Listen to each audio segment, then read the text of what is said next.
प्रिया को क्या हो गया। डॉक्टर ने वार्ड बॉय की मदद से जैसे तैसे प्रिया के शरीर पर कंट्रोल किया और उसे एक बेहोशी का इंजेक्शन लगा दिया। डॉक्टर, ये सब क्या है? और मेरी प्रिया इस तरह हवा में कैसे उड़ रही थी? वो तो मेरी भी समझ से परे। आप यकीन करें ना करें, शायद प्रिया जी पर किसी बुरे साये का असर है। डॉक्टर, आप पढ़े लिखे होकर के भी आप ऐसी बातें कर रहे हैं। मेरे लिए साइंस ही भगवान है, साइंस से बढ़कर कुछ नहीं। मगर इतना तो मुझे पता है कि साइंस से ऊपर भी एक शक्ति है और वही शक्ति आपकी प्रिया को ठीक कर सकती है। डॉक्टर की बात सुनकर उसके कैबिन से बाहर निकल जाता है। सारी रात वही प्रिया के कमरे के बाहर चेयर पर बैठा रहा। कभी उठकर बेहोश पड़ी प्रिया को देखता तो कभी खिड़की से आसमान में चमकते हुए तारों को गिनता। उसे कुछ समझ नहीं आ रहा था कि ये सब क्या हो रहा है। रात के तकरीबन 3 बजे प्रिया के कमरे से जोर जोर से चीखने की आवाज आ रही थी। एक नर्स और प्रद्युम्न दोनों प्रिया के कमरे में दाखिल हुए। प्रिया के शरीर की चमड़ी पूरी तरह जल चुकी थी। अब प्रद्युम्न और नर्स को भी वहां पर कुछ जलने की बास आ रही थी। प्रद्युम्न और नर्स दोनों हैरान थे कि ये सब कुछ आखिर हो क्या रहा है।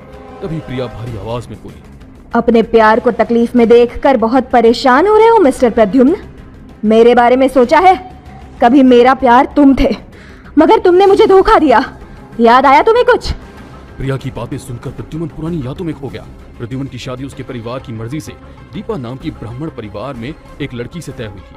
मगर प्रद्युम्न तो शुरू से ही प्रिया को चाहता था। पापा, मैं किसी से भी शादी नहीं करूंगा, मैं प्रिया को चाहता हूँ और उसी से शादी करूंगा। यदि तुम्हें इस घर में रहना है तो जिस लड़की से मैं कहूंगा उसी से शादी करनी होगी, वरना मेरा मरा हुआ मुंह देखोगे।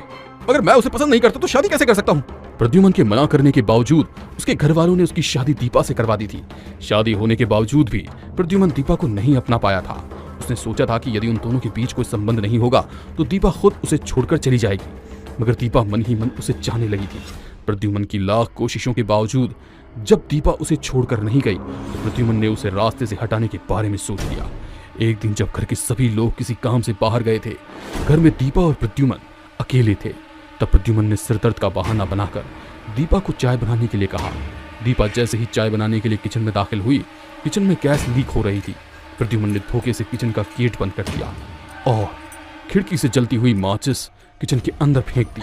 दीपा मदद के लिए चिल्लाती रही, मगर प्रद्युम्न ने उसकी आवाज को अनसुना कर दिया और घर छोड़कर चला गया। जब घर वाले लौट कर आए, उनके साथ ही प्रद्युम्न वापस आया। घर वाले किचन का नजारा देखकर हैरान थे। दीपा उन सबको छोड़कर जा चुकी थी। कुछ दिनों के बाद प्रद्युम्न ने वापस प्रिया से शादी करने की बात की तो घर वाले अब भी तैयार नहीं हुए। तो गुस्से में प्रद्युम्न ने अपना घर छोड़ दिया और प्रिया से शादी कर किराए के घर में रहने लगा।